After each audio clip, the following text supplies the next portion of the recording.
usando o áudio, o microfone daquela câmera lá. O Alessandro falou que está pegando muito bem. Então só vamos fazer um teste, a gente cada um fala um pouquinho. Está transmitindo, Alessandro?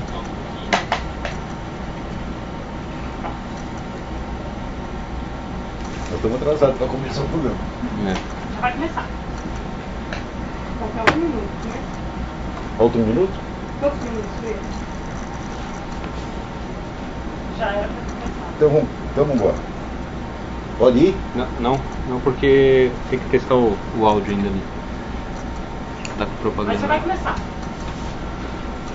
Vai dar tudo certo.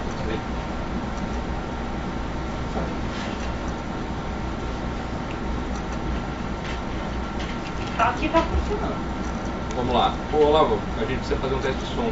Alô, aqui. Não é com o microfone. Esse microfone não tá pegando daqui para pegar o de E esse aqui não está usando? Não. Então, Pode falar alguma alô, coisa? alô, 1, 2, 3, testando. Liguei, fala alguma coisa. Alô, som, testando. Tá ouvindo bem? Então vai esse mesmo. Tá bom. A imagem tá ok?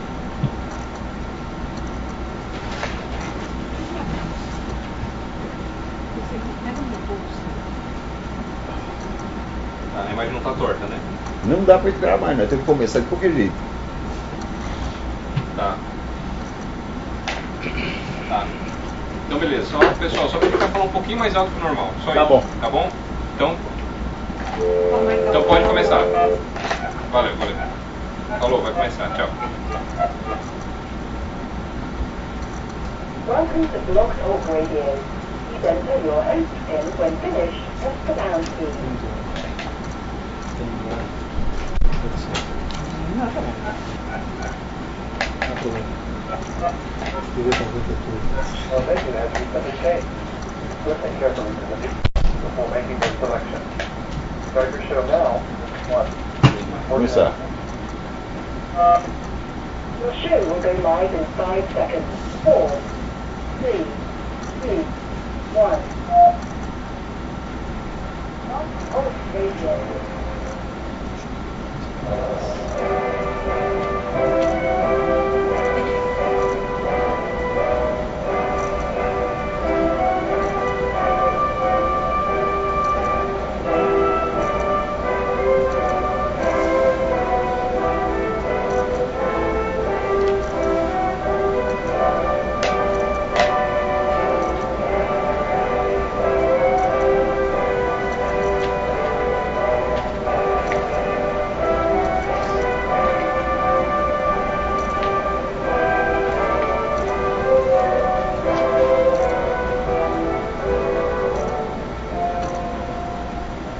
Boa noite, meus amigos. Estamos aqui de volta. Como sempre, começamos invocando a Santíssima Virgem Maria, o Santo Padre de Petrolina, para que roguem a Deus que nenhuma injustiça se cometa nesse programa. Aqueles que estão assistindo por imagem devem ter reparado que hoje aqui o cenário está um pouco diferente, porque nós temos aqui 5 convidados ilustres, escritores brasileiros e um de Portugal, que vieram aqui para discutir comigo a situação atual da cultura de língua portuguesa, especialmente no Brasil, mas também em Portugal. Temos aqui o Ângelo Monteiro, o Rodrigo Gurgel, Bruno Garchaga, Miguel Bruno Duarte e Paulo Briguet. E daqui a pouco eu vou entrevistá-los. Então eu vou naturalmente reduzir a primeira parte do programa, onde geralmente eu faço o comentário das atualidades, para termos a oportunidade de ouvir o depoimento deles, sobretudo pedir para eles contarem para vocês o que nós estivemos conversando aqui nos últimos 2 dias, e vamos continuar, temos mais 2 dias de encontro aqui. Este encontro, fazia muito tempo que eu queria fazer isso, porque a situação da cultura no Brasil chegou a um ponto que já ultrapassou da calamidade, já é paciente terminal, UTI, é um negócio catastrófico, muito olho no mundo. Porque aqui a gente fala da cultura americana, os americanos dizem, não, a nossa cultura está decadente. E você não sabe o que é decadência, você não sabe o que está falando, para aquela boca burro. Né? Você tem ideia, por exemplo, aqui você tem no mínimo 1.000 ou 2.000 revistas de alta cultura circulando, todas muito boas, né? Com todas as orientações políticas e religiosas e ideológicas possíveis. Né? O debate político aqui é feito na base de livro. Quer dizer, não adianta para um político dar uma entrevista, não adianta nada. Você não tem conhecimento suficiente do assunto para escrever um livro, primeiro, ninguém vai prestar atenção nele, ninguém vai entrevistar um sujeito que soltou uma ideia num artigo de jornal. Primeiro, um livro. Então, por exemplo, cada eleição aqui são uns 1000 livros. Né? Quando isso acontece no Brasil? Quando sai algum livro sobre a eleição no Brasil, é assim, pode ter saído, né, algum livro sobre as eleições de 1954. Né? Ou o Hélio Gaspar, né, os livros que me trouxe aí do Hélio Gaspar sobre 1964. Né? E o debate político brasileiro não é nem sequer por artigo de jornal, é entrevista de televisão, é entrevista do Faustão. Né? Então, o que eu acho engraçado é o seguinte: o brasileiro não consegue imaginar o que é isso aqui. A diferença de tamanho das coisas no Brasil e aqui é tão monstruosa, que o brasileiro ele vê aquela formiguinha achando que o elefante não existe, esse elefante não está com nada. Né? Eles acham que o americano é burro, que o americano é inculto, que o americano não estuda. Os caras falam isso, meu Deus do céu. O que ele pode fazer? Né? É uma coisa para você chorar, você ficar consternado. Né? Aquele negócio do médico mandou não contrariar. Então tá bom, meu filho, a coisa é assim, tá legal. Diz que sim, que acalma. Diz que sim, que o sujeito acalma, exatamente.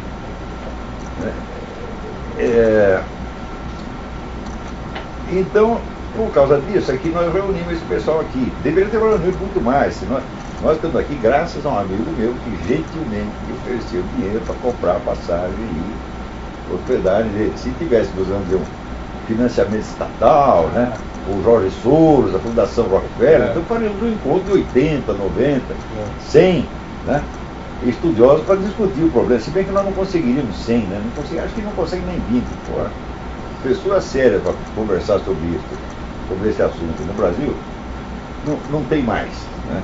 Então, na verdade, fica até mais barato. Graças a Deus, não tem ninguém, porque também não haveria dinheiro para convidar os outros. Então, agora, aqui nos Estados Unidos, eu gostaria até de poder fazer uma resenha dos últimos acontecimentos aqui, né?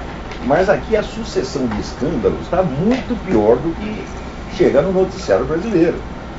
Né? Agora já descobriram, por exemplo, que o imposto de renda não estava só espremendo o pessoal do Tea Party da direita, não, estava espremendo a direita e estava facilitando a esquerda. Então descobriram, ao mesmo tempo que eles estavam, né, fazendo um assédio fiscal com as turmas do Tea Party, eles estavam liberando e isentando de imposto tudo quanto é ONG esquerdista, inclusive uma que pertence ao irmão do Obama, uma ONG feita para dar sustentação ao governo do Sudão, que é um governo genocida. Estava lá o cara com isenção de imposto, porra.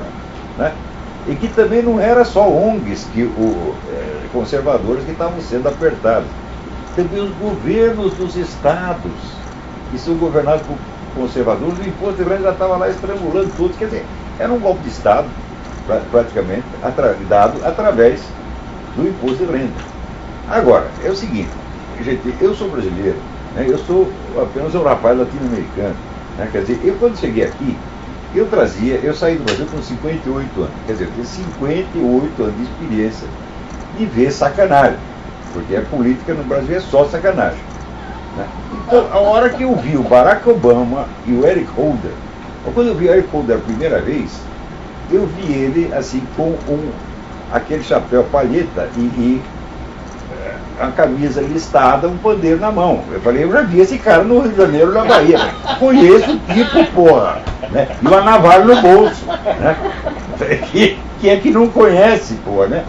E o Barack Obama, os caras estavam discutindo se ele tinha nascido no Havaí ou no Quênia. Eu falei, não, ele nasceu na Bahia, porra. Vocês estão completamente enganados. Esse cara é brasileiro, porra. Ele é um discípulo do Lula. Ele estudou mensalão, ele tirou PhD em mensalão, junto com o Saul Alinsky.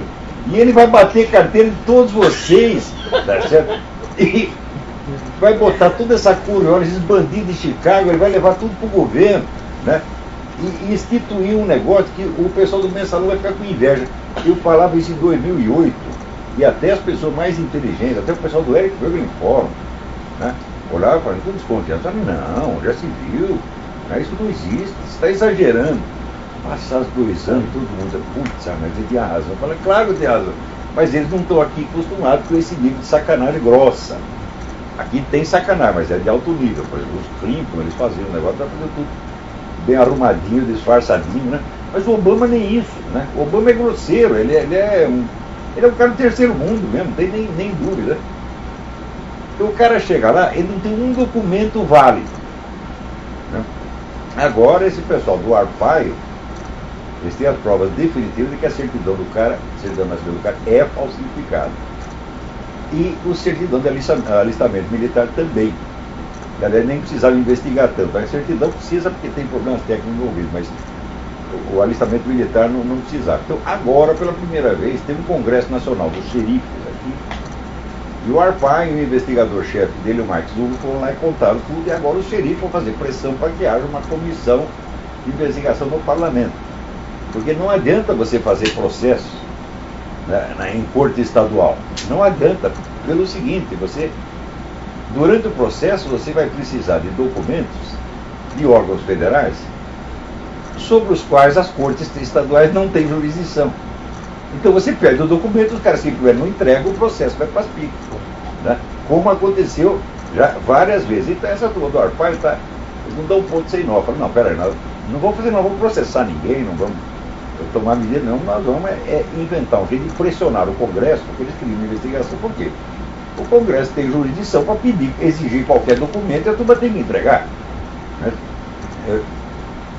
Então, eles estão fazendo a coisa certa. Essa organização de xerife é extremamente poderosa, porque isso aí na verdade, são todas as polícias dos Estados Unidos. Agora, pior, quando o Mike Zulo chega lá e explica o negócio da certidão, passa lá o vídeo mostrando, né, a falsificação, ninguém sabia de porra nenhuma. Tá? Quer dizer, essa notícia circula pela internet, mas não sai na grande mídia. Então, o que não sai na grande mídia, atinge grupos específicos, que pode até ser numericamente significativo, mas você não tem aquela garantia de que a nação sabe da coisa, de que há uma consciência comum disso aí. Então, quer dizer, essa coisa foi ocultada durante 5 anos. Agora, na minha medida que depois que se aceitou na presidência um cara que não tem documento, que nunca teve uma porra do emprego, a experiência política dele era 4 meses de Senado, na qual ele nunca foi, né? Depois que você aceita um completo desconhecido lá, você vai estranhar que ele é batedor de carteira, né? Que ele está lá tomando seu dinheiro, passando a mão na bunda da sua mulher, né? Porra, comendo sua filha, limpando o pau na cortina. Não pode estranhar nada, até para esperar tudo do cara, tudo, né? E ele de fato está fazendo tudo, grampeando o telefone de tudo quanto é jornalista. Veja, esse negócio do imposto de renda, a tudo do imposto de renda entregou para movimentos de esquerda, né, toda a vida fiscal do Mitt Romney durante a eleição. Só que agora que descobriram.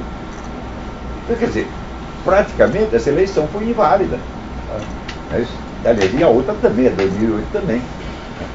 Mas o pessoal está descobrindo tudo isso muito tarde, levaram muito tempo. E é curioso você ver o respeito dos americanos pela formalidade do processo judicial e do processo parlamentar. É incrível. Para eles é como se fosse um negócio religioso. E é por isso que as coisas vão devagar. É por isso que, quando aparece um malandro aqui, ele tem muito sucesso. Porque é o cara que não respeita nada, lutando contra pessoas que respeitam tudo. Então, por exemplo, tem aquela advogada Orly Bates, que é uma imigrante russa, ela faz um boroboró, faz um barulho e tal, e ela quer processar o Obama por causa do número do Social Security. E ontem eu vi uma entrevista um dos investigadores que trabalha lá com o Felipe Arpaio, ele dizendo que isso aí é absolutamente impossível, pelo seguinte, você só tem a prova de que o Obama usou um Social Security falso pela internet. Quer dizer, você faz uma consulta e te dá um número que aparece o número do Social Security do Obama aparece em nome de outra pessoa. Só que isso aí não é prova judicial, você precisa do documento impresso no papel. O documento impresso no papel você tem que solicitar do escritório central do Social Security, o qual não vai te entregar o papel. Então o processo morre. Isso já aconteceu muitas vezes. Eles têm razão, pensa turma do Arpaio está com a cabeça no lugar. Olha, tem que ser uma mulher heróica, mas um pouco histérica, maluca. Bom, se acusar os outros malucos também não significa grande coisa, né? Muito bem. Antes de passar aqui para as nossas entrevistas, eu vou ler para vocês e comentar um artigo que eu mandei para o Diário do Comércio e que não foi publicado ainda, mas vocês vão ter aqui em primeira mão. O artigo chama-se Tinha de Acontecer. Então, a maior, a mais profunda e aparentemente a mais irrevogável consequência da dissolução do Império Soviético foi esta. Como agora o comunismo não existe mais, qualquer um está livre para defender as mesmas políticas que os comunistas defendiam, impor os mesmos controles sociais que os comunistas impunham, atacar e denegrir as mesmas pessoas e valores que os comunistas atacavam e denegriam, cultuar e enaltecer os mesmos ídolos que os comunistas cultuavam e enalteciam, tudo isso sem jamais poder ser chamado de comunista. Os comunistas, é claro, sempre gostaram de camuflar-se, de agir sob 1000 máscaras irreconhecíveis. Mas agora já não precisam disso. São os seus inimigos que os camuflam, que os escondem, por medo, por terror pânico de parecer saudosistas da Guerra Fria ou, aspas, extremistas de direita, sabendo que hoje em dia tudo que esteja à direita do centro-esquerda é extremismo. Em vez de um comunismo que não ousa dizer seu nome, temos agora um comunismo do qual os adversários não ousam dizer o nome. Tão intenso entre liberais e conservadores o temor de pronunciar a palavra proibida, que qualquer semi-analfabeto de plantão numa cátedra universitária, com o retrato de Che Guevara na camiseta e o livrinho dos pensamentos do presidente Mao no bolso, estourando de orgulho por ter ajudado a matar 100 milhões de pessoas, pode se alardear comunista no horário nobre e em cadeia nacional, seguro de que todo mundo verá nisso nada mais que um modo de dizer, uma graciosa hipérbole usada por repater le bourgeois, por um bom menino que no fundo do seu coraçãozinho não é comunista de maneira alguma. Foi assim que, sob a proteção de uma densa e bem articulada rede de proibições linguísticas e inibições mentais, o movimento comunista chegou a dominar quase todo o cenário político latino-americano, a controlar todos os países da Europa Ocidental por meio de um grupo de burocratas jamais eleitos, que é, como já viu pedra, nada mais que isso, a retomar o poder em várias nações recém-egressas do comunismo e até a colocar um dos seus mais devotos servidores da presidência dos Estados Unidos. Enquanto todos que viam isso acontecer temiam que, se dissessem que estava acontecendo, soariam tão antiquados quanto um deputado da UDN, tão malvados quanto o torturador fascista, ou tão loucos quanto o mais inventivo teórico da conspiração. Como foi possível que transformação tão vasta, tão rápida e, em aparência, tão paradoxal viesse a suceder? Como foi possível que a queda fragorosa de um regime falido e reconhecidamente criminoso se seguisse não o debilitamento ou extinção da corrente política que por toda parte o sustentava, mas sim, ao contrário, a sua ascensão espetacular à posição de ideologia mundial dominante e, graças à proibição de nomeá-la, inatacável? Só faço essa pergunta por caridade para com a burrice alheia, para com a indolência mental e a covardia moral daqueles que hoje, somente hoje, começam a suspeitar de algo que já estava óbvio e patente nos primeiros anos da década de 1990. Óbvio e patente, é claro, para quem observa, estuda, investiga e busca a verdade no meio da confusão. Não para aqueles que se sentem tranquilos e seguros de si, porque assistiram ao Jornal Nacional, leram a Folha de São Paulo. Hoje, aos 66 anos de idade, faltando apenas 2 para completar meio século de jornalismo, estou definitivamente persuadido de que qualquer cidadão que tenha sua principal ou única fonte de informações na mídia popular, chamada grande, talvez, só pela dimensão das suas dívidas ou das suas negociatas com o governo, é um bocó de mola impurável, um cretino desprezível cuja opinião não vale o bafo que a espere. Vendo o sucesso mundial do comunismo sem rosto, não cabe perguntar como isso aconteceu, e sim como poderia não ter acontecido. Imaginem-se, fim da Segunda Guerra Mundial, derrubado o governo do Führer, ninguém movesse uma palha para punir os crimes do regime extinto e expor ao mundo o horror da ideologia que os produzia. Mas, ao contrário, todo mundo tratasse de silenciar a respeito para não reabrir velhas feridas e deixasse os altos funcionários nazistas nos seus lugares, enriquecidos pelo rateio dos bens do Estado, e livre para circular pelo mundo como honestos e bem-vindos investidores? Quem não vê que em 10 anos o nazismo estaria de volta sob outro nome, talvez até com o mesmo? Poderíamos ter vencido o comunismo em 1991, disse Vladimir Bukovsky, mas para isso precisaríamos de um novo tribunal de Nuremberg. Não houve tribunal nenhum. Mutatis mutandis. De que serviu abortar em 1964 o golpe comunista que se preparava no Brasil? Se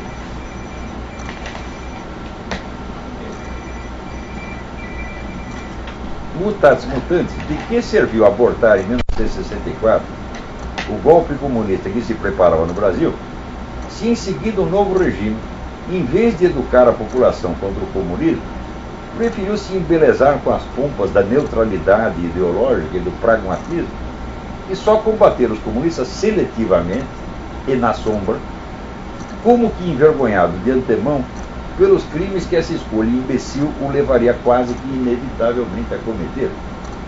Eles decidiram combater somente as facções armadas da esquerda.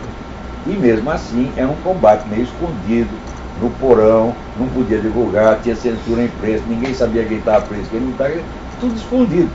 Ora, você começa a agir escondido, você vai fazer merda. É a coisa mais inevitável. Mas por que eles faziam isso? Eles tinham vergonha de assumir publicamente um conservadorismo, um anticomunismo. Então se faziam de neutros em público, enquanto combatiam a esquerda armada na sombra. Então você fala, bom, depois teve toda aquela violência, mataram não sei quantas pessoas, quer dizer, nem foi tanto comparado com outros países, né?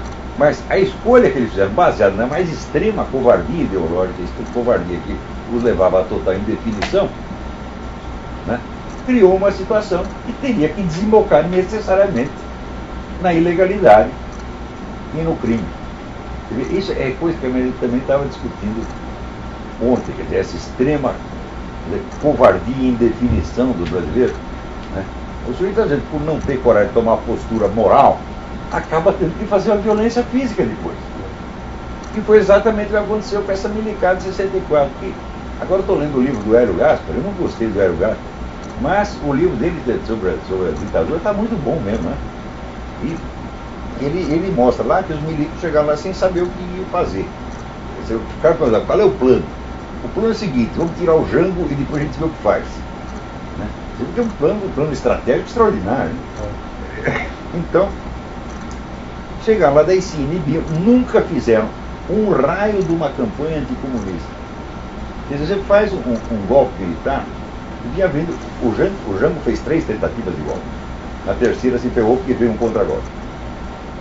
Então essa história de dizer que nessa Marília Gabriela, não, mas era um governo ilegal, que chegou lá por um golpe, não, o governo já estava lá dentro de golpe, pô, é? Então, você faz um governo para bloquear um golpe comunista e depois você não fala uma palavra contra o comunismo durante 20 anos. Eles falavam contra, por exemplo, a esquerda armada, a propaganda que o governo fazia contra eles era totalmente não ideológica. Era assim, são assaltantes, são assassinos, né, são bandidos, era como se fosse um bandido comum. Não tinha tonalidade ideológica nenhuma. Quando foram entrar com alguma propaganda ideológica, tardiamente, já depois do governo Médici, também não falava de comunismo. Era o Brasil, a pátria grande, o progresso, a Petrobras, o caralho a 4. Quer dizer, autoglorificação. Campanha anticomunista nunca fizeram nenhuma. Quando decidiram inventar a porra da educação moral e cívica, né? Mas o problema é brasileiro. O problema é brasileiro. Sim, não, no começo começava a educação moral e cívica e depois virou problema brasileiro. Então falaram, bom, vamos educar as pessoas. Vamos criar aqui educação moral e cívica. Também não pode falar em comunismo, não pode entrar em questões ideológicas. E chamaram quem para fazer o manual oficial da educação moral e cívica? Padre Fernando Bastos Dávila, que é o cara da esquerda, porra. Daí abriram as cátedras de educação moral e cívica no país inteiro. E não fiscalizaram quem entrava. Quem ocupou as cátedras? A turma do partido, porra! Quer dizer, deram emprego para comunista. Quer dizer, você faz isso, do ponto de vista ideológico, você assume uma atitude, uma covardia extraordinária, tá certo? E depois você vai combater a esquerda armada no porão, né? Batendo nos caras lá no porão do doicó, tudo escondido, não pode falar, eu sei, estava na mídia na época, tudo que existia de notícia a esse respeito não podia sair. Então era tudo escondido. Eu falo, porra, o cara faz coisa escondida, já você sabe que tá fazendo merda, porra. E por que fizeram escondido? Porque não tinham coragem de fazer o que tinha de fazer. Quer dizer, ninguém no Brasil teve tanto poder quanto essa militar de 64. E foi 20 anos de omissão ideológica, tá certo? E combate puramente físico contra a esquerda armada. Então, hoje estão sendo humilhados, mas não por causa dos crimes que eles cometeram, mas por causa disso aqui. É a covardia do pessoal de 64 que está sendo punido. Tá certo? A covardia indefinitiva. Eles não precisavam bater num único comunista. Mas você tinha todas as televisões na mão, você tinha a Rede Globo na mão. Eles vamos educar esse povo contra o comunismo, de maneira que toda vez que alguém vê um comunista na rua, vai vomitar. Né? Vamos criar um ódio anticomunista. Né? Era isso que tinha que fazer. O comunista merece ser odiado, porque já é uma política de ódio. Vamos mostrar o que esses caras fizeram, vamos mostrar o genocídio na Rússia, na China, em Cuba, etc, etc. E ensinar toda a meninada nas escolas que eles têm que se precaver contra isso. Você não precisava dar um tapa num comunista. Não precisava dar uma palmada numa bundinha de comunista. Era só fazer isso. Mas para isso você precisa ter coragem. Você precisa ser um cara honesto, né? E assumir a posição. Mas a milicada não, nós somos as Forças Armadas são neutras. Você acabou de tomar uma posição e dar um golpe e você diz que a Força Armada é neutra. Ah, vai tomar no olho do seu cu, porra! Quer dizer, que raio de gente é essa? Né? Enquanto isso, os comunistas, né?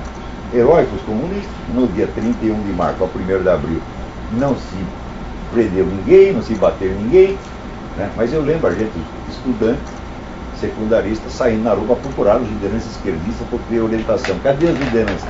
Tudo fugindo, porra! É um bando de cagão também. Pior ainda, o Prestes fugiu tão rapidamente que esqueceu a caderneta com os endereços dos amigos dele, que foram tudo presos. Né? Quer dizer, é um festival de covardia já naquela época. O único dele que tinha culhão ali foi o Carlos Lacerda. Esse tinha culhão comigo, tinha 3 bolas. Né? Porque ele viu, avisaram que os fuzileiros navais invadiram o Pará Guanabara. E ele fez as contas e disse, olha, nós temos munição para 6 minutos de tiroteio. Né? O que ele fez? Falou, então vou ganhar no blefe. Foi pro rádio e chamou lá o comandante dos fuzileiros navais, que era o almirante Pedro do Aragão. Chegou, Aragão, seu filho de uma puta, vem aqui que eu vou te matar. Vocês foram lá? O Aragão também não foi. Então, esse fez alguma coisa. E justamente este, porque é um líder popular, a milicada, ficou com inveja do cara e cortou a carreira dele. Então é só cagada, para tudo quanto é lado, pô. Você não vê realmente uma inteligência lúcida nessa hora. E quando você vê um ato de coragem, como o Lacerda, foi um ato inútil. Né? Porque ele, na verdade, se você disser quem foi o comandante militar, a única ação militar que houve em 64 foi o Carlos Lacerda através do rádio. Né? Porque o Mourão Filho tinha começado a sair de lá de Minas Gerais para chegar no Rio, nunca nem chegou no Rio. É aquele negócio do golpe por telefone, né? Pelo telefone, todos os generais você tem aí, eu tenho 5, eu tenho 6, ganhei. Né? Foi assim mesmo. Né? Então o único gesto heróico que teve foi um gesto heróico inútil. Por quê? Porque o Lacerda ele não tinha apoio suficiente entre os milicos, ele também não se lembrou. Falou, não adianta eu ser o gostosão, falar em público, etc. Se eu não tiver apoio, né, se eu não tiver a minha lista de generais também, eu não vou para adiante. E ele esqueceu desse pequeno detalhe, 1 ano e meio depois os generais acabaram com ele. Então é só burrice, quando não é covardia é burrice, quando não é as duas coisas juntas. Tá certo? Então, não é uma história que honra ninguém, não honra a esquerda, não honra as Forças Armadas, não honra a mídia. Né? Se você vê o Globo, né, o Globo puxando o saco da milicada, etc, etc. Depois quando vem a esquerda, de volta, puxando o saco da esquerda. E mas que puta que pariu! O brasileiro mal puxa saco do universo, não pode ver um saco começa a puxar, porra. Quer dizer, como é que a gente vai ter orgulho de pertencer a uma merda dessa? Eu não tenho vergonha de ser brasileiro, porque eu não tenho culpa. Eu sou um pobre espermatozoide que foi jogado lá da Península Ibérica, fui parar lá na casa do caralho, nasci, né? Eu sou tão inocente aí, porque a minha família chegou depois, né? Que nem aqueles caras da África que estavam lá, né? O sujeito estava lá se divertindo, caçando leão pelado no meio do mato. O sujeito leva uma porrada na cabeça e acorda na América e dão-lhe uma enxada e mandam ele capinar. Ele, do que se trata? E o jeito fica perdido no espaço. Então eu também sou um cara perdido no espaço. Eu acordei para começar a entender o que é o Brasil depois dos 50 anos de idade, pô. Até os 50 eu tava que nem segue em tiroteio, pô. Hoje eu entendo que merda que fizeram deste país. Porque culturalmente o país começa lá em cima. No século XIX que vem caindo. Nunca parou de cair, porra. E hoje o pessoal na escola estuda o quê? Estuda os textos do Gabriel o Pensador, né? E outras coisas desse tipo. Fala, bom, não há o que dizer. Então, agora você vê aqui, esse pessoal comunista, se você lê o que os comunistas dizem, é assim, você pega os discursos do Foro de São Paulo, e o discurso do Lula, né, o do Maduro, o do Chaves, etc. O teu discurso é triunfalista. Ganhamos, dominamos a América Latina, mandamos, né, botamos o pau na mesa, pá. E tem outra ala que diz assim, não, comunismo não tem nenhum, não existe. Né? É incrível. As duas coisas funcionam. Por quê? O discurso ideológico ele não tem nada a ver com a realidade, ele diz apenas a reforçar a identidade e unidade do grupo. As duas coisas reforçam. Se você diz, olha, nós estamos por cima da carne seca, nós mandamos, está todo mundo sempre orgulho, reforça o grupo. Se você diz, não, nós somos coitadinhos, a direita vem aí bater em nós, tal, você reforça também, porque o medo também une os caras para fins de autodefesa. Então são dois discursos absolutamente loucos, não tem nada a ver com a realidade. Agora, hoje, veja, aqui saiu na revista da Unesp, Universidade Estadual Paulista, quer dizer, paga com dinheiro público, um artigo sobre a direita no Brasil. Esse artigo é um primor, é uma maravilha. É o tal de Pablo Nogueira que escreve, né? Então, é o seguinte, o que existe de direita no Brasil? Meia dúzia de blogs, uns meninos loucos que são inspirados pelos primos Salgado, que são completamente alienados, doido. Né? Existe lá o pastor Marco Feliciano, o Silas Malafaia, os Bolsonaros, né? Isso na área política, e vamos dizer, na área mais cultural, está o jornalista que tem o Vida Sem Máscara, o jornalzinho que eu inventei, e mais 2 ou 3 blogs. Isso que é a direita brasileira. Somente comediante. É só comediante, né? Quer dizer, politicamente é nada, zero à esquerda, né? Agora, esta direita microscópica, o surgimento dela, causou um tal bafafá entre a esquerda, que hoje tem estudos universitários, entrevistas, programas de rádio, discussões do parlamento, né? Congressos de intelectuais para discutir o ressurgimento da direita. Então, quando uma coisa tão microscópica começa a chamar a atenção, é que o outro lado estava acostumado com a hegemonia e controle total, evidentemente. E esse rapaz aqui escreve um artigo exatamente nesse tom. A direita está ressurgindo, cuidado, etc. Pai, por que você estaria alarmado? Porque todo país tem direita e tem esquerda. Né? Se você está assustado porque começou a aparecer a direita, porque a direita não existia, né? E se a direita existia, existia somente a esquerda e vocês mandavam em tudo. Então, esta é a situação real. Né? Agora, ele diz aqui o seguinte, que a ideia de que há uma revolução gramsciana em curso, né, fui eu que inventei, e é um elemento importante do imaginário da direita. Ou seja, a hegemonia cultural gramsciana, da qual o artigo é um exemplo, é uma coisa imaginária. E ela não existe. Eu digo, mas escuta, se não existe gramsciano, não existe hegemonia gramsciana, também não existe a Unesp, não existe a revista da Unesp, e você não escreveu isso. Você está entendendo? Quer dizer, mas isso aqui você não pode chamar de paráxia cognitiva. Paráxia cognitiva só acontece em grandes cérebros. Isso aqui é estupidez. Isso é ignorância completa, profunda. Você está entendendo? E total inepto. Agora o cara escrevendo numa revista universitária. Puta que pariu. E daí ele escreve lá um negócio sobre Vida Sem Máscara, baseado numa tese de um tal de Paty Chico, que eu até comentei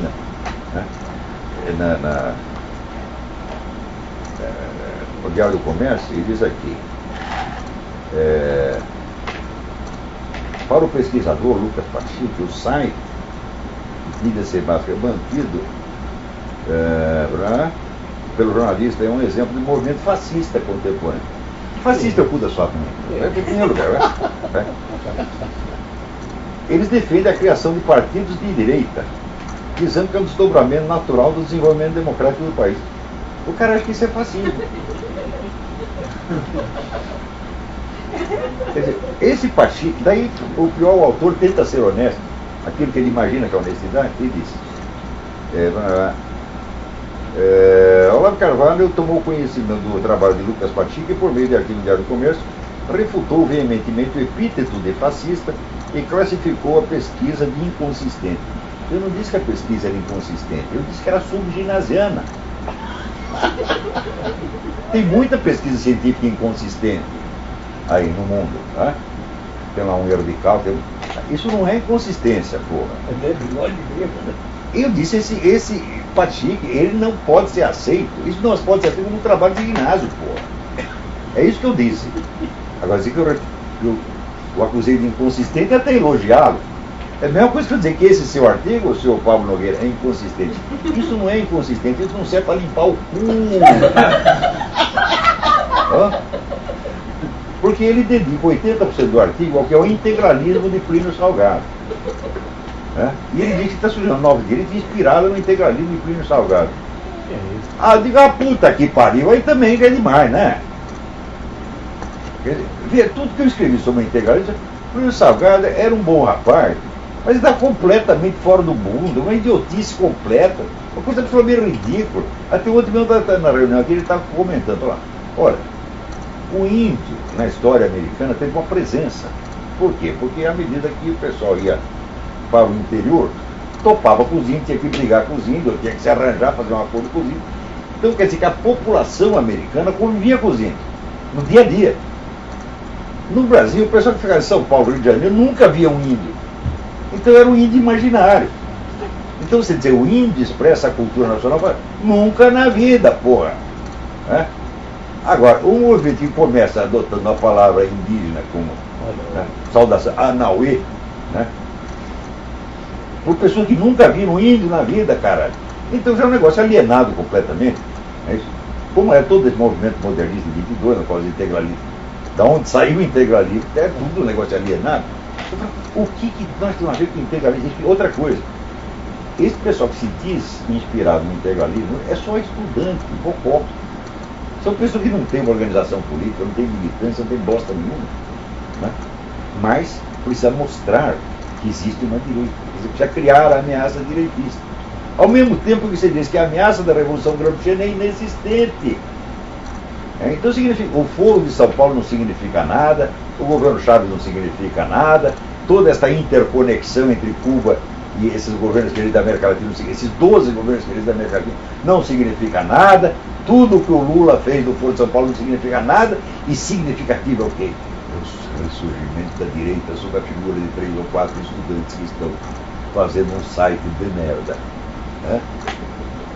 Pô, então, eu vou dizer que esse artigo é inconsistente, mas não, isso não é inconsistente.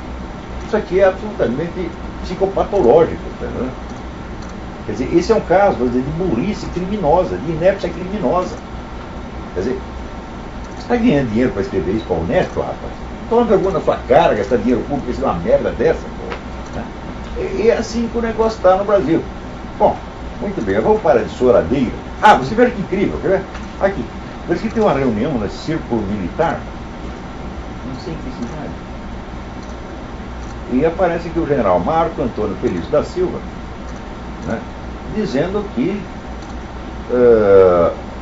o movimento comunista, do qual faz parte o Foro de São Paulo, o PT e todos os outros, tem como finalidade a obtenção do governo comunista. Tem toda uma técnica, toda uma estratégia. O objetivo final é a instalação da ditadura proletariada. Eles descobriram isso agora! Porque já é para você ficar com deles. Tem um general que acordou e está falando do Foro de São Paulo. No ano de 2013, ele descobriu isso. Pois eu falava isso no Clube Militar do Rio de Janeiro 20 anos atrás. E daí os caras, você está exagerando, o Lula mudou. Você não acredita, tem um cara aqui no Clube Militar do Rio de Janeiro, se o Lula mudou, o Lula está até bonito. Você é gay. Para achar o Lula bonito, Vai ser muito gay. Um pouco só não basta. Se for uma parada gay, quantos daqueles acham o Lula bonito, né? 2%, 3%. Os mais velhinhos já desiludidos, né? Já desistiu de pensar naqueles garotos musculosos. Serve o Lula. Você começou a achar o Lula bonito, porra. Né? Agora, então, eles descobriram que existe o Foro de São Paulo, que existe a Revolução Brasileira. Os caras já ocuparam tudo. Não há mais nada. Não tem espaço para nada. O pessoal fala da censura no tempo do Milico. O que era a censura? Era um funcionário da Polícia Federal colocado em cada órgão de mídia para cortar certas notícias. Né? Ali no Estadão, eu trabalhava, o censor nem entrava no prédio, ele ficava na portaria, os caras não deixavam entrar. O que é a censura hoje? Se você pensar, quantos esquerdistas você tinha nas redações e na direção das redações? Todas as redações de jornais e canais de TV eram chefiadas por esquerdistas. Né? A opinião da mídia era maciçamente antigovernamental, embora fizesse negociação com o governo. Quantos, fora da grande mídia, quantos órgãos da chamada imprensa nanica existia? 80, 100, 200, para tudo quanto é lado. Agora, se você perguntar hoje, né? Quantos jornais no Brasil tem um diretor de redação, vamos dizer, cristão conservador? Nenhum. Quantos colunistas conservadores cristãos você tem na mídia brasileira? Nenhum. Né? E sites, quando aparece um site é um escândalo, não pode. E no parlamento, quando aparece antes tinha um direitista, como escreve no cheque, com H, um direitista que era o Bolsonaro. Daí apareceu 2, que é o Feliciano. Escândalo nacional. Então, quer dizer, o controle da opinião pública da ditadura, comparado com o que tem hoje, é nada. Hoje você tem a censura total. E as pessoas ainda dizem, olha, ele está dizendo que tem censura. Sabe esse negócio de você fazer chacota quando você não consegue responder? Eu não sou contra a chacota, quando a chacota é baseada em fatos. Mas quando você usa chacota para substituir os fatos, é que você está com treta, né? Eu digo, ele diz que a esquerda controla a mídia. Pronto. E aí esse se espalha como se fosse argumento absolutamente fulminante. Quer dizer, é um humorismo pueril, humorismo de criança, né? Não é ridículo, é grotesco. Né? E aqui numa parte estão dizendo que a Revolução Gramsciana no Brasil faz parte do imaginário da direita. Porra! Né? E o canal Unesp, que é a Universidade do Partido de Moraes, a universidade que criou 20 anos atrás o Centro de Estudos Marxistas. Eu até escrevi uma cartinha para falar, vocês topam escrever um Centro de Estudos Antimarxistas? Claro que não responderam. Então agora que me responde, seu Pablo Nogueira, quantos centros de estudos antimarxistas existem nas universidades brasileiras? Nenhum. Quantos centros de marxismo? Agora criaram até 5 universidades juntaram para criar o Centro de Difusão do Comunismo. Mas não tem Revolução Gramsciana, não tem Revolução Cultural nenhuma, é tudo coisa imaginária. Como é que pode discutir com um animal desse? Você sabe, é um menino subdesenvolvido, né? Cheio de complexo, né? Morrendo de medo do Marco Feliciano, né? E misturando tudo, mistura Marco Feliciano com integralismo, com mídia sem máscara, com liberalismo. Puta que pariu, né? Como é que se pode discutir com essa gente? Então, vamos dizer, ele de certo modo, né, é aquele negócio que está falando, o falecido Daniel Brilhante de Brito, olha, o senhor me convidou para trocar umas ideias com ele, mas eu não vou, porque eu vou sair perdendo na troca. Então, não se pode conversar com essas pessoas, você tem contato, você chegou perto do Pablo Nogueira, o seu QI baixa 21 graus. Né? Pablo Nogueira, Pachique, essa gente toda. Você fica burro só por contato, tá entendendo? Né? Tem um negócio chamado dermatite de contato, aí é estupidez de contato. Você encostou no cara, pronto, né? Para o seu QI. 5 vezes que você encontra o cara, você não tem mais QI nenhum. Então, não dá para conversar com esse cara, eles estão abaixo, né, da possibilidade da discussão. Então, na retórica tem uma figura que chama ignorácio elenque, quer dizer, o sujeito não sabe do que você está falando e, no entanto, ele tem opinião. E esse pessoal sofre de ignorácio elenque, assim, já em estado terminal. Já estão morrendo, né? O que fazer, pô? Não adianta discutir com esses caras, não temos que persuadir. Nós temos que dar alguma educação. Pegar um cara como esse Pablo Nogueira, falar, nós vamos te dar alguma educação aqui, vamos elevar o seu QI, tornar você capaz de pensar. Né? As pessoas estão tão abaixo da crítica que não há. Você não pode combatê-las.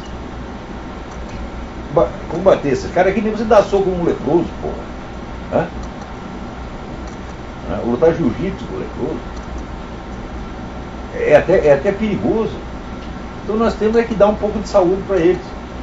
E era isso mesmo que nós estávamos discutindo aqui. Então eu vou aproveitar aqui e pegar os nossos convidados e pedir para cada um deles conte para vocês alguma coisa do que estivemos conversando estes dias e vamos continuar por mais 2 dias. Precisa passar o microfone ou pode direto, né? Então contem aí. Começa você, Rodrigo, como diz ele, é o nosso abade. Bom, nós estamos aqui já hoje o 3º dia fazendo algumas reflexões sobre o estado da cultura brasileira, dentro da nossa cultura, sobre a nossa literatura, e avaliando então, mas não só fazendo um diagnóstico, né? um diagnóstico necessariamente pessimista, né? Mas também procurando elaborar não propriamente soluções, mas perspectivas que nós poderíamos abrir para ampliar o debate e para buscar iluminar as coisas que hoje são vistas apenas sob um único ponto de vista, né? Que é o ponto de vista esquerdista. Porque a Revolução Gramsciana existe e tem demonstrado o seu poder, controlando as publicações, controlando os jornais, controlando as universidades, controlando as publicações culturais, né? E tanto existe que é como o Olavo disse, quer dizer, um site como Mídia Sem Máscara, por exemplo, um pobre site, é constantemente alvo de ataques de hackers, de tudo. Por quê? Porque de fato o que eles querem é a unanimidade absoluta, né? Querem controlar absolutamente tudo, não pode haver divergência de opinião. Mas eu pergunto para você, porque esse pessoal assim, se você discorda de uma coisinha deles, eles já criam por trás de você uma organização e acham que você é a direita, é um movimento direitista. Exato. Você não pode ter uma opinião. Agora vamos lançar essa pergunta para todos vocês. Nós aqui somos a direita? Nós somos um movimento ideológico da direita? Você é? Você é um ideólogo da direita? Você é? Você é? Não que eu saiba. Não temos merda nenhuma a ver com direita nenhuma.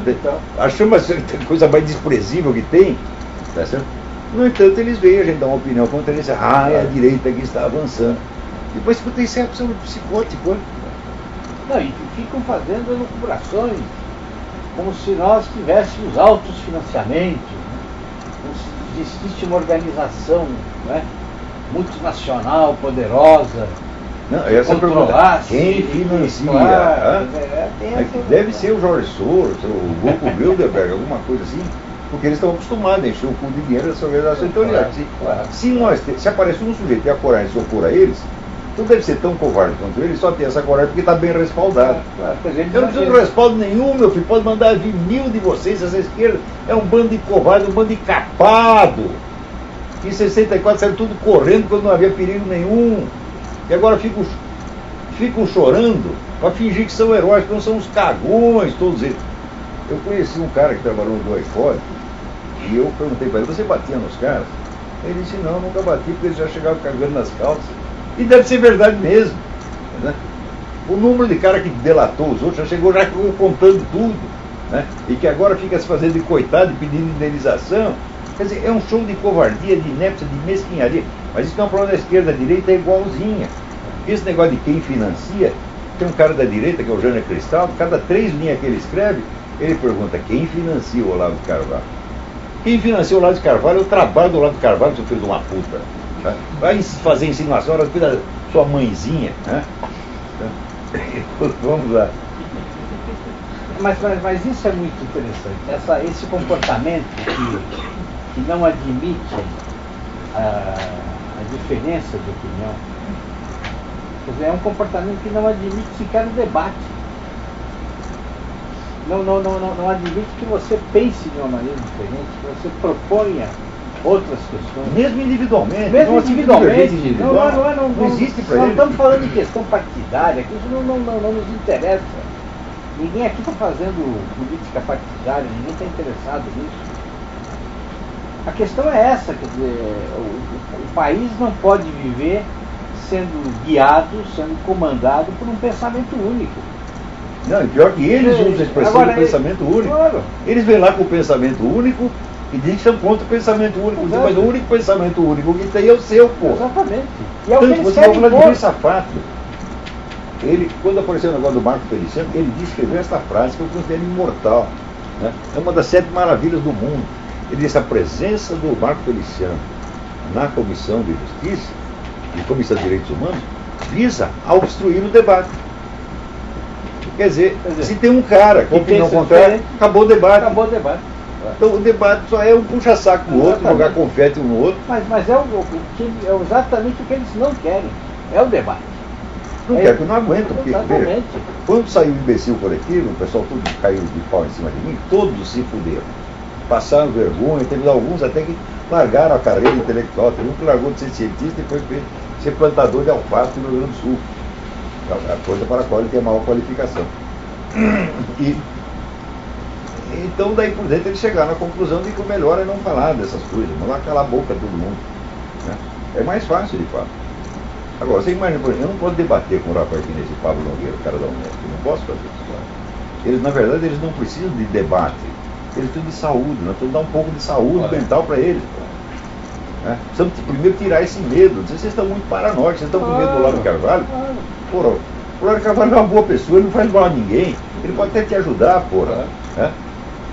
Aqui o Rodrigo já, certo, o Rodrigo já é o que? Um ideólogo do Partido Fascista, o Bruno Gacharra, né? O Miguel Bruno Duarte nem brasileiro veio de Portugal, né? É completamente inocente, o Paulo Brigueiro nunca fez mal a ninguém, não temos merda nenhuma a ver com nenhum desses movimentos que nós desprezamos, tá certo? Agora, eles acham que nós somos, vamos dizer, a direita ressurgindo. É loucura, né? O que você pensa disso? Essa ausência do debate é uma coisa muito bárbara, porque só é admitida a divergência se houver convergência, né? Então, se não houver convergência, a divergência ela estava completamente... E essa própria divergência já é uma camada dessa convergência. Isso se manifesta de várias formas. Isso se manifesta não só à esquerda, mas se manifesta nisso que se está chamando de direita, né? Quer dizer, a dominação no plano cultural ela é tão grave, tão profunda, que até aqueles que, quer dizer, uma parte daqueles que se colocam contra a esquerda, eles tendem a reproduzir comportamentos da própria esquerda. Eles sequer conseguem romper com esse compromisso, né? E com essa dominação cultural. E por não fazer uma reflexão prévia sobre o que está acontecendo, eles sequer sabem que tendem a se comportar dessa forma. Isso é um problema muito sério, porque como é que você faz uma crítica cultural, como é que você tenta construir ou permitir um florescimento, abrir janelas dentro dessa dominação, se aqueles que se colocam como anti-esquerdistas tendem a reproduzir esse comportamento. Mas você sabe que é uma coisa que eu percebo no meu perfil no Facebook? Assim, o número de amigos, né? Ele varia conforme aquilo que você publica. Então, por exemplo, se você publica uma coisa que tem os loucos de direita, né? Que querem botar a esquerda toda no paredão e fuzilar. Sim, mas eles não têm nenhum estilingue. Claro. mas eles acreditam que podem, né? E querem. Você publica uma coisa que é não é a crítica, entendeu? Severa, radical, doentia, enlouquecida que eles querem, entendeu? Eles cortam a amizade. Então o número de amigos cai. Aí você vai e publica um negócio contra a esquerda. Aí o teu número de amigos sobe. E fica nesse vai e vem, porque assim, o que as pessoas querem, no fundo, é isso. Elas querem um estereótipo. E esse debate nas redes terrível sociais isso. vira o canal do Panamá, né? Quando chega o navio, Exatamente. chega e sobe. É assim mesmo. É um negócio muito grave. Eles querem o estereótipo. Eles querem enquadrar você, classificar, rotular e que você permaneça daquela maneira para sempre. E a realidade não pode ter ambiguidade, não pode ter contradição, tem que ser tudo em bloco. Exato. Esses caras ficariam assustados se ouvissem, por exemplo, os elogios que a gente fez aqui ao Graciliano Ramos, Claro. Jacó Gorender. Claro. Jacó Gorender. Ontem estávamos elogiando o Gorender. Estávamos elogiando o livro do escravismo colonial do senhor Jacó Gorender, um Que é o dos melhor livro marxistas. que tem sobre a escravidão no Brasil, Exato. não é concorrente. Graciliano Ramos, um dos maiores estilistas da língua, né? Então, essas nuances escapam completamente a essa mentalidade que hoje, até o professor Olavo usou essa expressão ontem, a mentalidade, o marxismo universitário, né? Uhum. Eu fiquei pensando hoje, professor, o marxismo universitário ele está para a história do pensamento da mesma maneira que o sertanejo universitário está para a história da música. É mais ou menos a mesma coisa. É o sintoma de um país, isso nós discutimos aqui, de um país que perdeu a graça. O país perdeu. O que é a graça? Né? Estava pensando no trecho do Lavelle, eu fui buscar o trecho do Lavelle em que ele arrisca uma definição de graça. Olha que interessante. A graça é a fusão de dois termos que parecem se excluir. A facilidade do difícil e a espera do inesperado. É perfeito repouso e perfeito domínio de si. Liberdade e contenção ao mesmo tempo. É um silêncio no qual milhares de vozes se compõem. No panorama intelectual brasileiro, hoje, existe algo que se aproxime dessa graça? Mas nem de longe, essa desenvoltura, essa liberdade do espírito, as pessoas não têm mais isso. Isso de uma Você maneira só vê geral. estereótipo e medo e suspeita para tudo quanto é lado. Mas eu acho que ainda existem, professor, focos de resistência. Existe, eu para preservar Alguns um pouquinho deles estão de reunidos mim, nessa tem que sala. ir lá, Claro, porra. claro. Porque se eu estivesse no Brasil, eu estaria no hospício. Eu não ia aguentar, falar, não, se eu ficar mais uma semana aqui, eu vou matar um na rua. Quem? Qualquer um. Agora, quando você fala isso, eu me preocupo, porque nós todos estamos lá, né? Pois é, mas vocês são um milagre de sobrevivência na selva, né? Mas uma imagem que me vem à cabeça toda vez que eu me proponho a refletir sobre isso é a imagem do Titanic, né? Logo depois de bater no iceberg. Então, como você não tem uma referência, é aquela discussão que a gente estava fazendo nos 2 dias passados sobre a questão da uma ausência de tradição, porque na história do Brasil parece que há, dos grupos ideológicos que se apresentaram ao longo de história, uma concepção prévia de revolução permanente. Então, toda vez que entra um grupo no poder, ele tenta destruir tudo que foi construído antecipadamente, e aí você impede que seja construído qualquer coisa boa, né? Qualquer projeto político, qualquer pensamento, qualquer tradição, seja no plano cultural, literário e tal. E a única coisa que se mantém de forma permanente nessa revolução que tenta destruir tudo, é essa ideia de destruir tudo ao longo do tempo. Né? Contraditoriamente é aquilo que permanece. Né? Claro, o negócio de jogar a criança fora junto com a água do banho no Brasil é obrigatório. Quando você fica contra alguma coisa, tem que ficar contra 100% e não pode aproveitar nada. Aliás, É um negócio incrível, o Lula transformou em bordão, né? Nunca antes Nunca antes na história desse país. Não existe história antes dele. Pois é, a história começa comigo, eu sou Adão no paraíso. Né? Exatamente. Você veja, ele é leitor de revista em quadrinho no sindicato. Não dá pra ter história com quem não leu, né? Claro. E ele chegou a ler. A história em quadrinho? Acho que ele tem que ficar apartado aí. Mas dava pra acompanhar as figuras. É, as figuras. Mas essa imagem Ponta cabeça. Essa imagem do Titanic, por quê? Por que me vem essa imagem? A partir do momento que as pessoas têm que se jogar na água para não submergir junto com o navio, dizer, a imagem cultural que me vem é o que é possível agarrar quando você cai, você agarra. Tanto no plano ideológico, no plano político, no plano cultural. E eu me sinto como um desses náufragos que tenta se agarrar a alguma coisa. Quer dizer, como o ensino e a minha educação, essa questão da tradição, ela nunca foi presente, no momento em que de descoberta intelectual individual, eu tinha que me agarrar a alguma coisa que estava fora. Né? Então minha formação literária, minha formação política, os meus interesses são todos voltados para a Inglaterra, porque sequer eu tive esse conhecimento. Aí o meu interesse sobre a história brasileira para resgatar essa tradição, especialmente o conservadorismo no período monárquico, é muito recente. Eu estou fazendo esse exercício de volta, de recuperação de uma determinada tradição que foi enterrada, soterrada, agora. Né? Isso é muito grave, porque no fundo viramos todos náufragos do Titanic histórico do Brasil.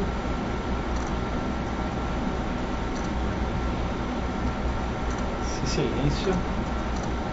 Silêncio é significativo. Chega uma hora que você não há mais o que dizer, porque assim, a coisa é tão acachapante, tão deprimente. E é tão óbvio. Né? E tão óbvio. Não é? Tão óbvio. A capacidade que esse pessoal tem de não perceber a situação deles mesmo, como esse menino aqui, que ele está dando um exemplo da hegemonia, no instante mesmo que ele diz que a hegemonia não existe. Então, como é que você pode conversar com uma pessoa que está totalmente fora do quadro da sua própria existência? É um estado de alienação que já virou psicopatológico. Então não se trata de discutir, nós temos que ajudar essas pessoas. Peraí, tem alguém aí na linha? Vamos ver, diga aí. Alô? Alô, quem é? É Marco Rocha de Goiânia. Marco Rocha de Goiânia, diga. Eu já liguei uma vez. Eu tinha falado a criação de um grupo de debate no colégio. A gente conseguiu efetivar isso e o primeiro tema, aliás, é a discussão sobre o casamento homossexual. E eu lembro que o senhor tinha falado que esse tema não podia ser discutido, que a gente tem que atacar o ladrão que coloca no site, ou seja, a discussão e etc. Mas eu imagino como eu vou fazer isso. Eu liguei, na verdade, eu não sei se tem situação de fazer isso, mas porque eu queria te dar um conselho. Diga. E é o seguinte, eu vejo que muitas pessoas que te escutam, muitas pessoas que às vezes não entendem o que você fala. Ah, mas isso é sistemático. Com certeza, mas muitas pessoas que têm capacidade de te entender, às vezes não te conhecem, não sabem quem você é. E fiquei pensando, já que você mora nos Estados Unidos, muitas pessoas aí poderiam entender muitas das coisas que você fala, porque às vezes os caras conseguiriam entender. Você fez pensando, por exemplo, se você contactar as pessoas como aquele tal daquele Wayne Craig. Não, mas eu tenho toda uma rede de contato com os intelectuais americanos aqui. Mas acontece o seguinte, o meu problema não é os Estados Unidos, o meu problema é o Brasil. Eu vim aqui para cuidar do Brasil, pô. Né? Então, aqui no cenário político americano, eu primeiro não posso dar palpite por eu ser correspondente de um jornal estrangeiro, eu não posso tomar posição, eu não posso contribuir para um partido, não posso participar do movimento. Isso aí me queimaria a minha reputação. Então eu não posso interferir. Posso de vez em quando dar um palpitezinho ou outro, uma sugestão ou outra, mas escuta, eu não nasci nos Estados Unidos, aqui eu posso ajudar muito pouco. Agora no Brasil eu posso fazer alguma coisa. Então é isso. Agora, você dizer, as pessoas não me conhecem, elas não conhecem, não querem conhecer. No Brasil é o seguinte, o sujeito pega uma frase sua, ele daquela frase, ele já reconstrói toda uma visão, ele constrói o seu personagem imaginariamente e passa a combater esse personagem. Isso todo mundo faz, esse garoto da Unesp faz isso.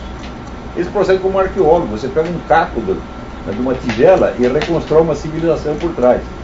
Agora, ler os meus livros, né?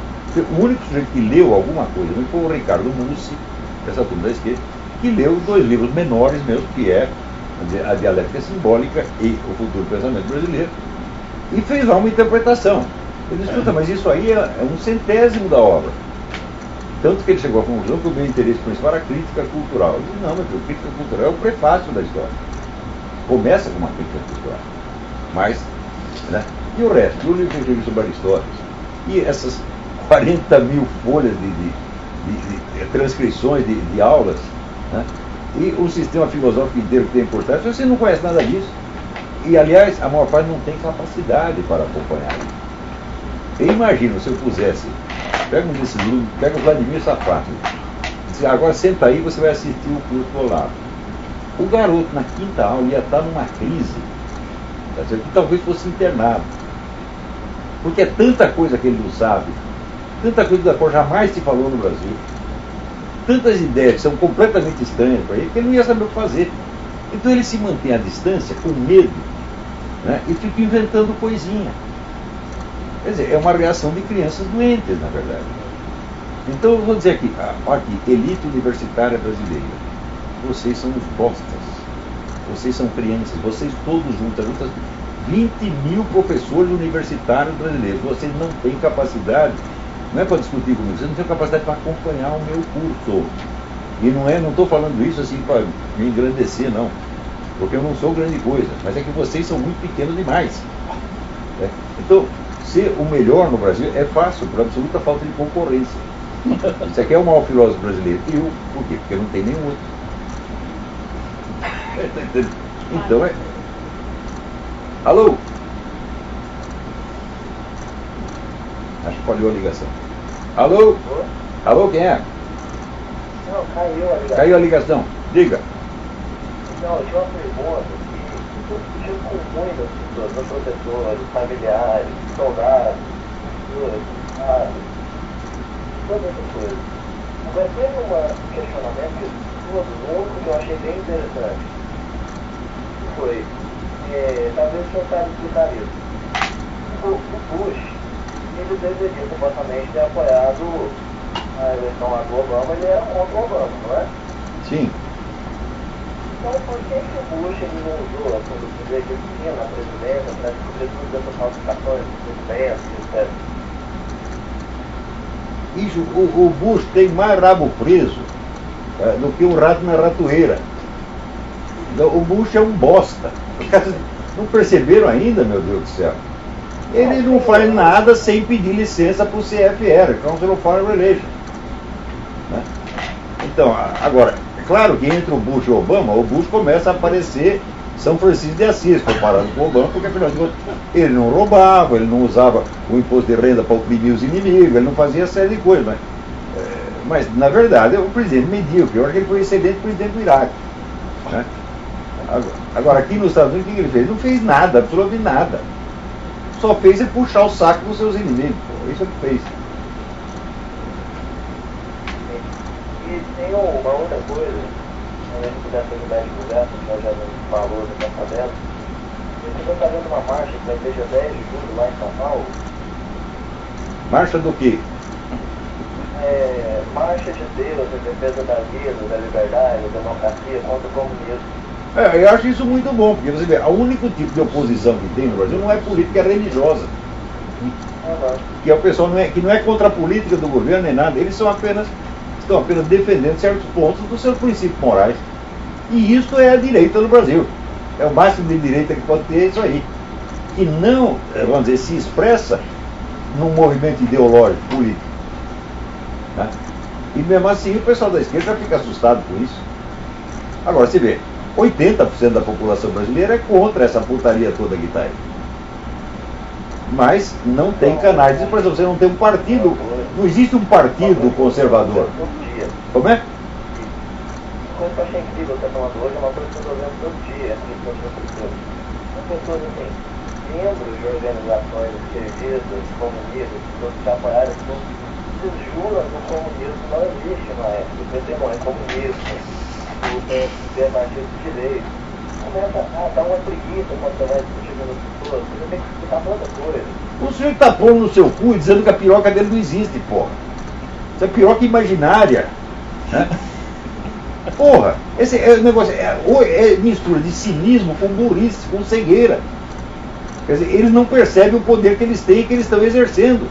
Porque eles não percebem a censura que eles exercem nos meios de comunicação com a total exclusão do ponto de vista adversário.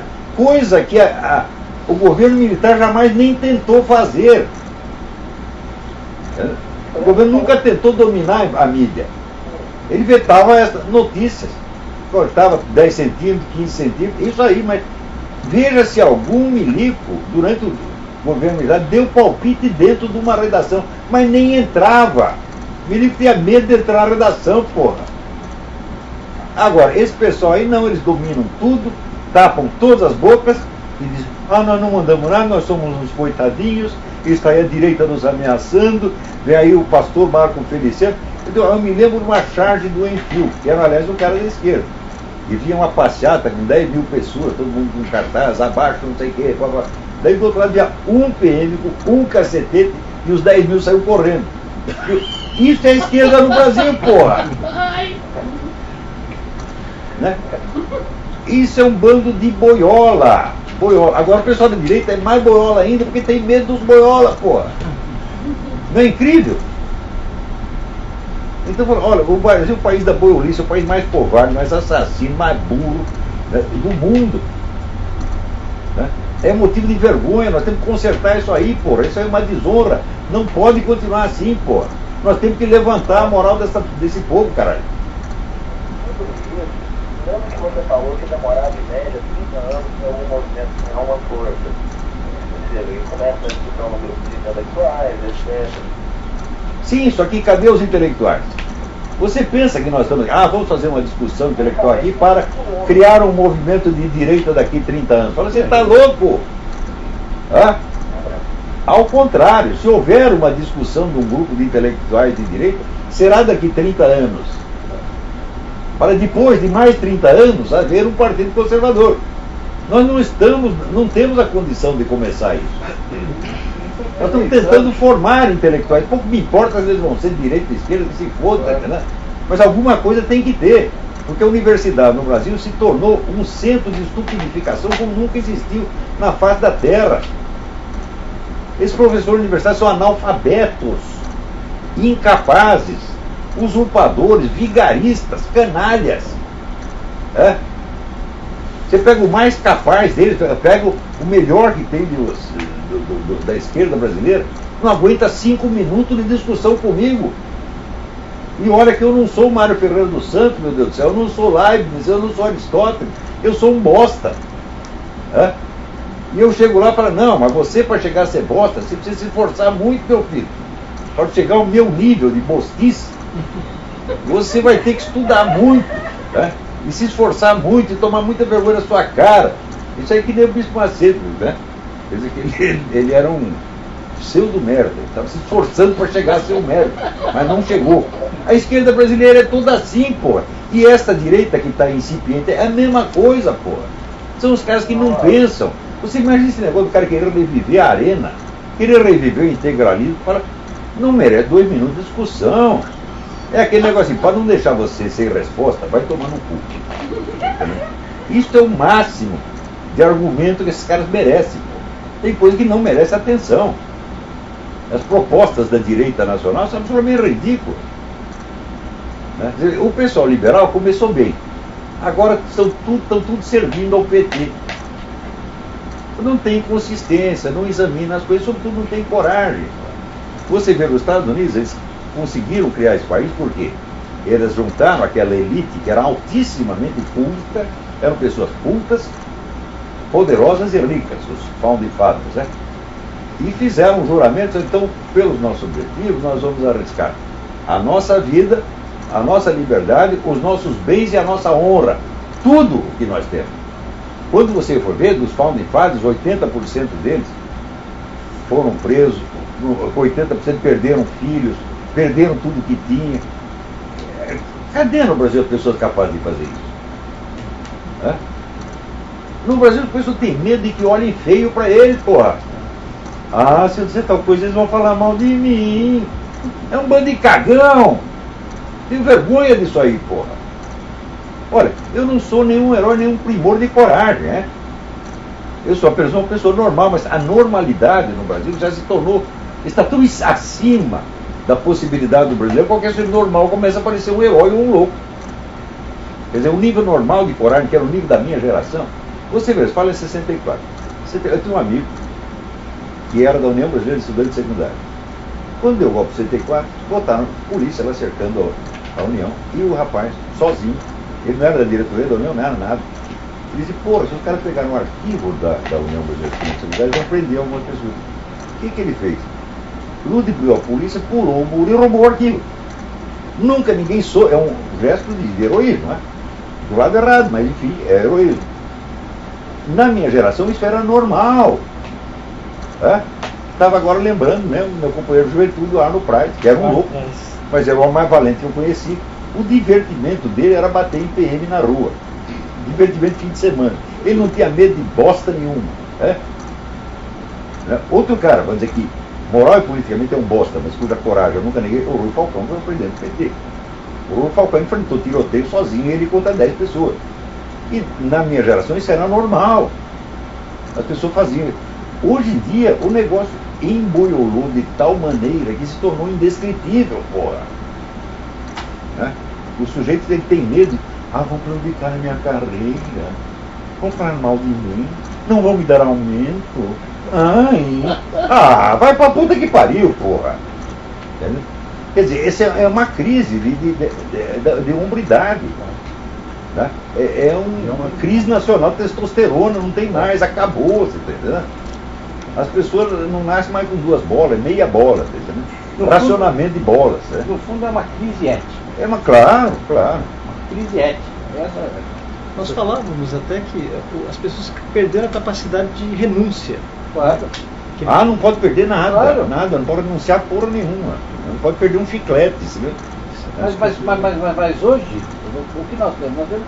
É um país de vitoriosos. Né? Todo mundo é vitorioso, todo mundo se acha.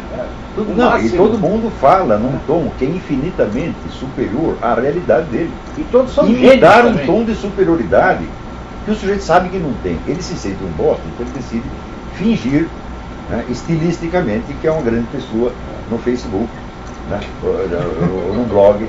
Quer dizer, não sabe falar com a própria voz, do tom de. Né? Quer dizer, ora, eu não tenho nem desprezo da minha pessoa e nem adoração da minha pessoa. Eu adotei, há 20 anos adotei como divisa do Don Quixote. E eu sei quem sou. Então não adianta tu me louvar por virtudes que eu não tenho, nem me condenar por pecados que eu não cometi. Porque eu sei exatamente uma coisa e a outra. E eu acho que isso não é normal na idade adulta você ser assim. Todo mundo deveria ser assim. Era o normal antigamente. Agora, hoje não, você vê esses meninos escrevendo no Facebook e tal, eles escrevem num tom de superioridade infinita. Você vê nesse merda desse Júlio Lemos falando do Mário Ferreira, que é um cara, ele não tinha, sabe, do Mário Ferreira, ele tem que dizer o que Aristóteles diz de Platão. Ele era tão bom, tão elevado, que o homem mau não tem o direito de louvá-lo. Isso é o que a gente tem que dizer do Mário. O Mário foi o maior dos brasileiros. Daí vem um merda de um Júlio Lemos, não sabe nada. Né? Chega lá e diz, eu li o Mário, mas não me convenceu. Deve-se discutir com uma pessoa dessa? Não, a gente deve dizer, vai tomar no seu cu. Está abaixo da possibilidade de ser discutido. Agora, todo mundo fala nesse tom. Agora, eu quando era moleque, eu queria ser um escritor. Então eu li os grandes escritores. E a primeira coisa que eu aprendi é que você não pode fazer uma boa literatura fingindo. Você tem que ir para a exatidão, você tem que expressar a coisa exata como você está vendo. E esse pessoal acha não, que você imitar, falar grosso, você vai ser alguma coisa. Tem que falar elegante, tem que falar bonito, com um senso de infinita superioridade. Todo mundo tem senso de infinita superioridade. Será que o único cara inferior que tem aquela merda sou eu, porra? Né? Todo mundo é superior e todo mundo se fazendo assim de exemplo de alta moralidade. Quando você vai ver, no Brasil, quando eles condenam a corrupção, você sabe qual é a mentalidade do combate à corrupção? É assim, eles estão tomando o nosso dinheiro. É esse o problema, não é o problema moral. É aquele negócio, eu também quero, senão eu conto para todo mundo. É isso no fundo. Não é o dinheiro público, é o nosso. É o nosso dinheiro, é? Eu passei a ficar muito chocado toda vez que eu encontrava um idiota, porque eu estou cercado de gênios o tempo todo. E quando eu encontro, converso com um sincero idiota, para mim é uma revelação.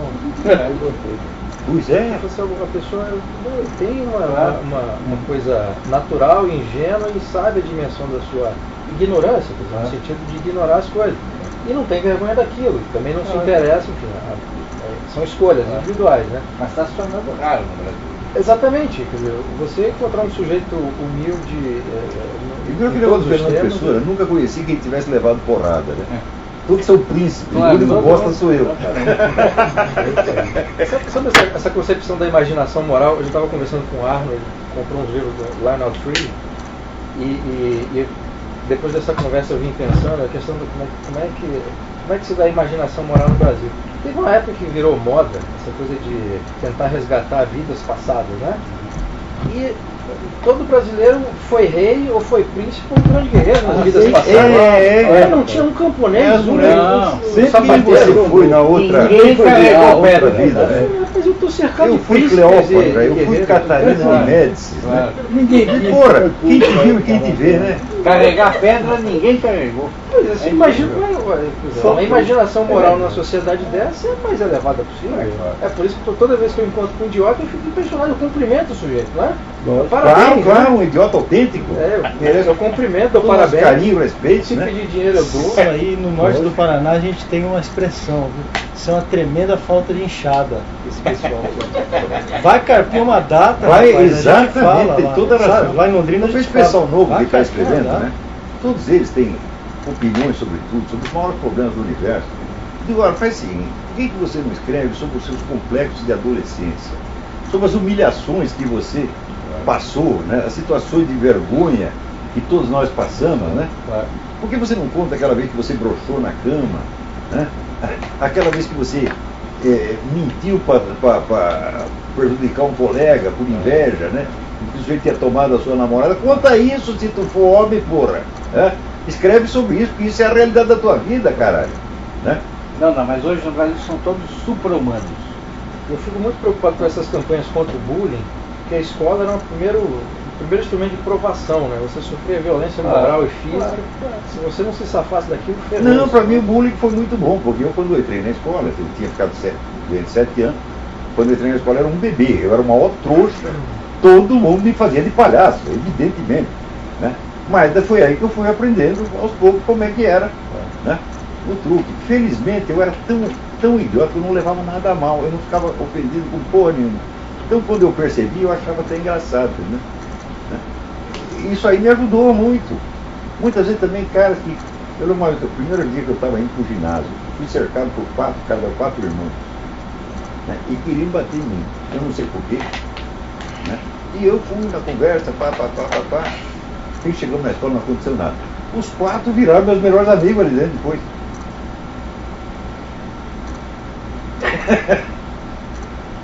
Né? Peraí, tem alguém na linha. Alô, quem é? Alô? Falhou. Alô? Alô? Alô, quem é? Oi, Charles, é Tampa, Flórida, tudo bem ou não? Tudo bom? Não entendi nada, mas... Diga aí. A ligação caiu. Você está falando do Charles aqui de Tampa, Flórida? Ah, Charles de Tampa, Flórida, Estados Unidos. Tudo bem? Tudo bem, como é que está o lado? Tudo bem, graças a Deus. Diga aí.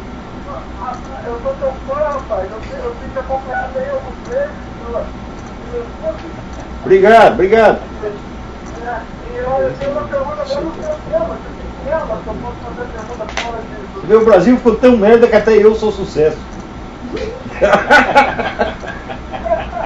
eu perguntar, como que funciona? É um tema de hoje ou eu posso fugir do tema? Não, faça a pergunta que quiser, só faça rápido. Tá bom, olha só. É a respeito do ser Deus, a mesma pessoa dentro de Jesus Cristo. Como pode Deus ser a mesma pessoa? Porque não faz sentido. Deus vir como homem na terra e dar o local para ele só. Escuta, mas se Deus não pode ser um homem, ninguém pode ser um homem. Se Deus não tem essa capacidade, nenhum de nós tem.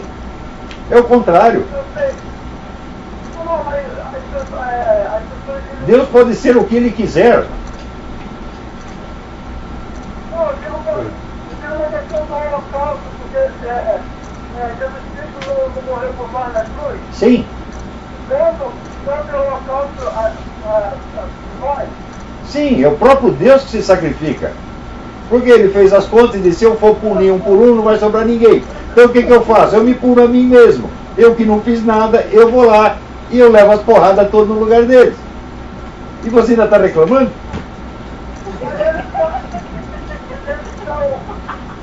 o holocausto é ele mesmo. Sim, claro. Ele mesmo se oferece como vítima sacrificial.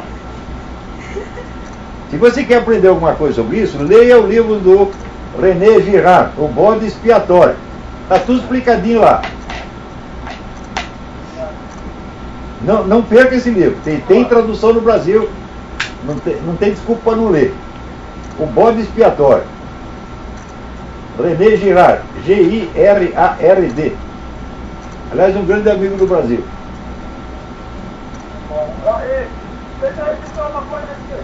O João dele do senhor, onde o Rabbi, o historiador, falando um monte de besteira a respeito do senhor, o senhor estava lendo alguma coisa.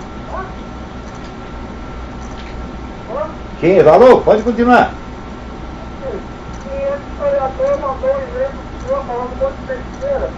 E tive uma passagem do primeiro que estava lendo, onde ele disse que o senhor escreve a favor do senhor dele, o senhor está direito. E aí o senhor falou, não. Aí o senhor falou, não, eu escrevo, você escreve no bloco. Não. Aí eu pensei, se ele soubesse um terço do outro lado, que é da esquerda, ele não teria sido começando coisa, não? Mas esse é o problema, as pessoas ignoram os outros e em vez de conhecê-las tentam adivinhá-las. Né? Então é aquele negócio que falava o Claudio Morcato. No Brasil você não lê o que o autor escreve, você lê o que você imagina que em segredo ele queria dizer. Você tenta descobrir o inconsciente do cara. Eu digo, mas escuta, se você não entender o meu consciente, como é que vai entender o meu inconsciente? Né? Quer dizer, é muita presunção. É verdade. Né? Então, obrigado pela sua participação. Vamos para outro. Bom, então, esta arrogância que virou epidêmica, né? Essa coisa, todo mundo tem opinião sobre tudo, todo mundo está o tempo todo irritado com os outros, se ofende por qualquer merdinha, não é isso? E todos se fazem de santinhos. Por exemplo, às vezes eu falo umas palavrão aqui, os brasileiros falam palavrão o tempo todo, e eles se fazem de ofendidos. Ah, eles estão usando palavras de barcalhão. O que é isso, pô? E você não fala, o Lula não fala. Né? Professor, o Miguel perguntou o que significa babaca. Ele acabou de perguntar aqui pro Queril. Ele queria que você explicasse. Dá um exemplo prático. Babaca, assim, no sentido originário, quer dizer o órgão sexual feminino, mas também usado para designar o sujeito idiota. É isso? Então, esta coisa, vamos dizer, desta irritação, dessa afetação de moralidade, quer dizer, eu acho que tudo isso torna impossível uma literatura.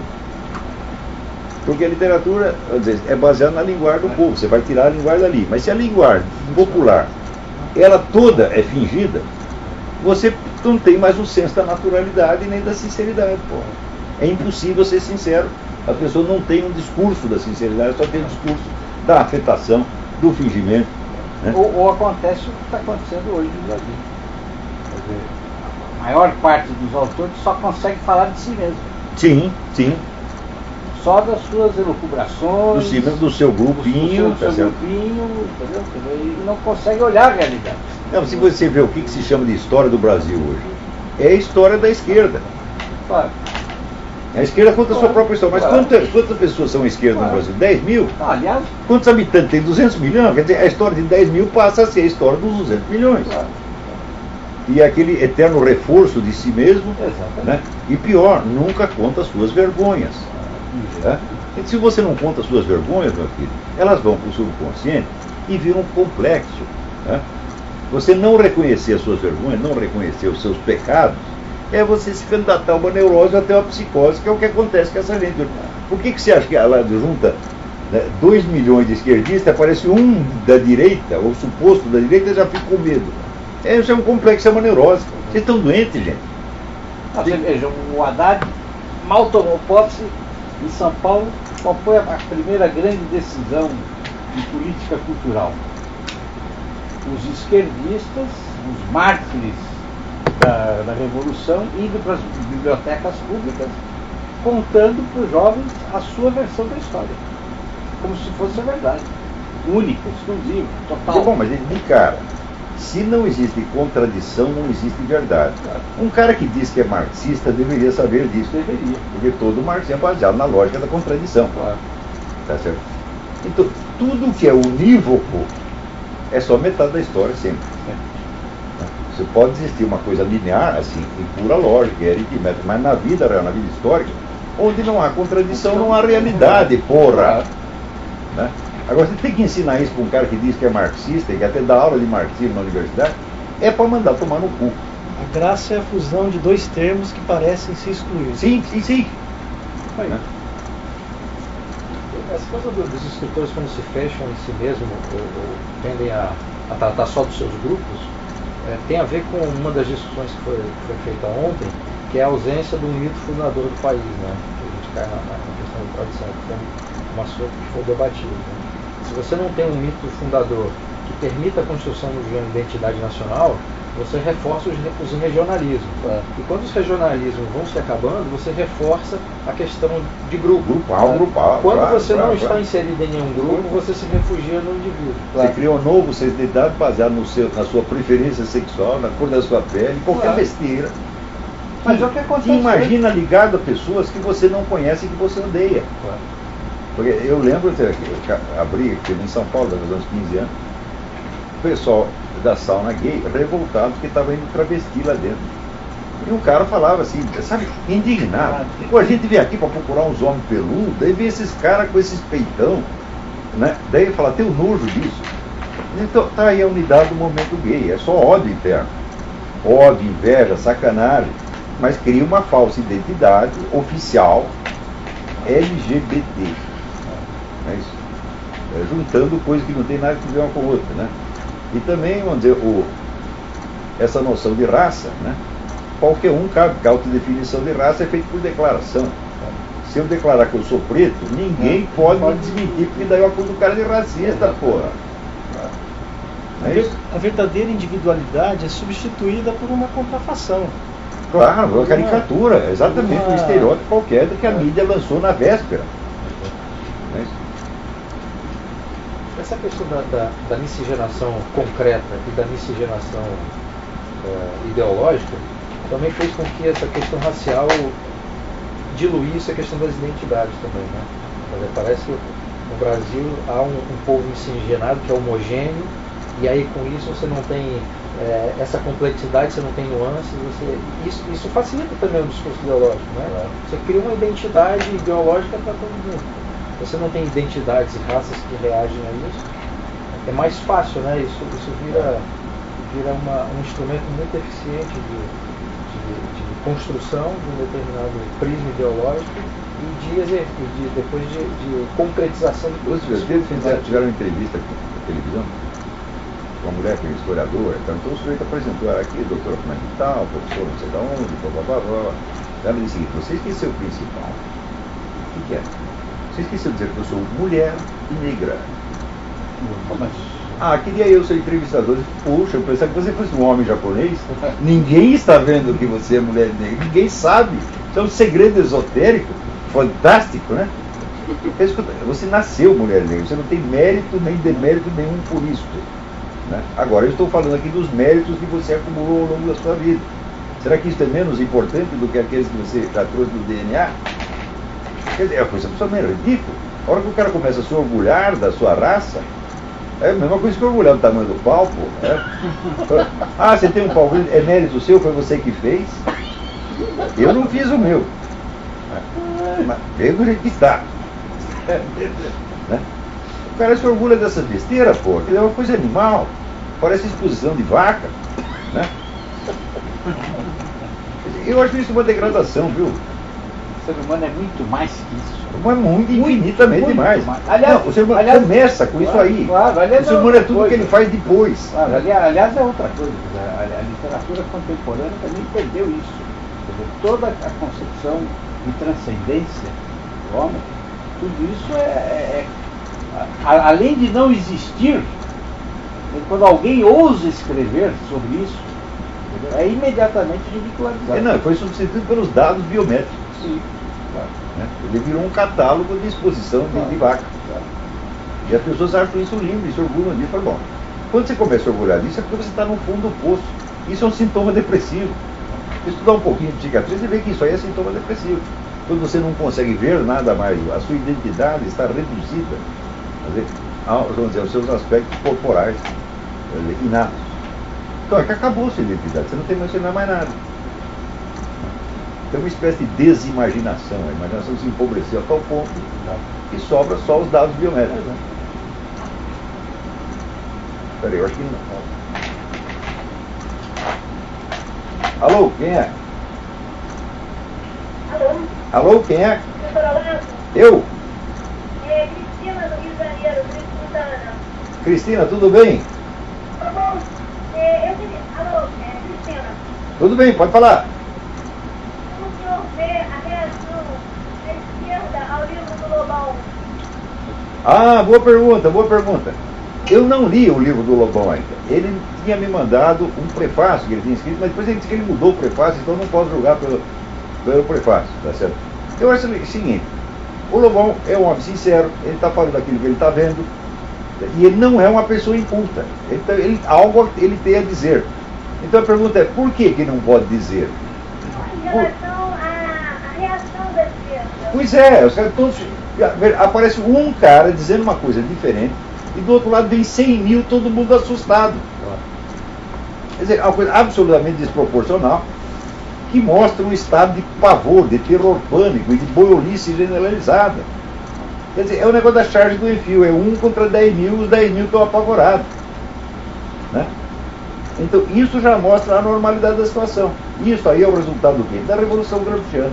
Eles ocuparam todos os espaços, acostumaram-se a ouvir a sua própria voz, e quando houve uma voz diferente, eles ficam aterrorizados. E já começa a inventar interpretações pejorativas, totalmente difamatórias, caluniosas, atribuindo aos caras as piores intenções que eles podem imaginar, tá certo? Começando a achar... Não, também aquele negócio de achar que direito é nazismo, isso aí já virou obrigação. Só que isso é coisa de ignorante. Olha, eu já fiz esse teste. Pegar um desses caras que está falando nazismo, eu digo, escuta, é o seguinte, me diga um livro de um ideólogo nazista que você tenha lido. Nunca leram nenhum. Então, eles não sabem que o nazismo é uma dissidência do movimento socialista.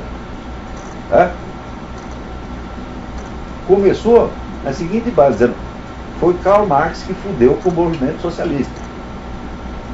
Esse era o argumento fundamental. Antigamente, você tinha um socialismo diferente para cada nação. E era um movimento espontâneo. E Karl Marx uniformizou tudo e fudeu com os socialismos nacionais. Esse era o argumento principal, que começa nos anos 20. Então, vai dizer que o nazismo é direita? A direita é o cu da sua mãe, meu filho. Ela estava à direita e o pau do vizinho estava à esquerda. Então, é isso aí, você está entendendo? Então eles não sabem nada de nazismo, eles ficam inventando coisa, porra. E daí quando você diz, não, nazismo é nacional-socialista, você está se deixando enganar por um nome. Fala, não é um nome, eu estou falando, baseado na história da coisa. Eu li os teóricos do nazismo, não vou nem te dizer o nome, seu filho da puta, você que vai pesquisar se quiser. Porque se eu disser o nome de um teórico nazista, no dia seguinte você põe aquilo no Facebook, como se você conhecesse aquilo há 20 anos. É assim que vocês fazem. É isso que é a cultura universitária no Brasil.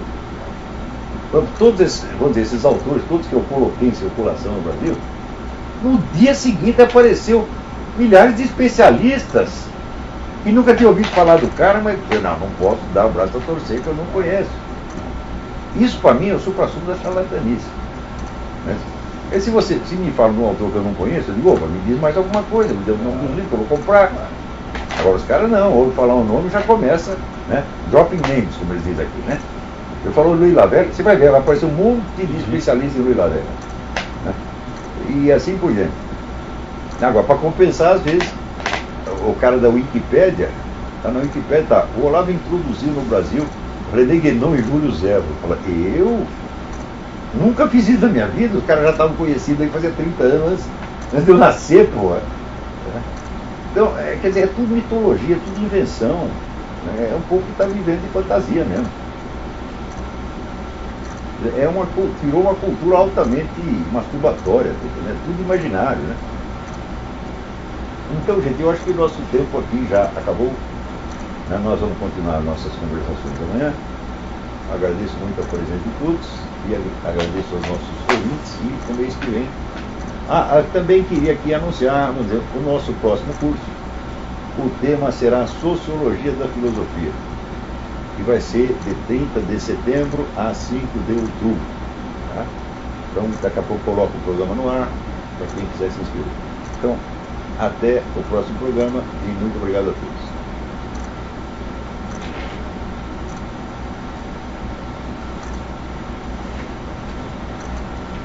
Infinito,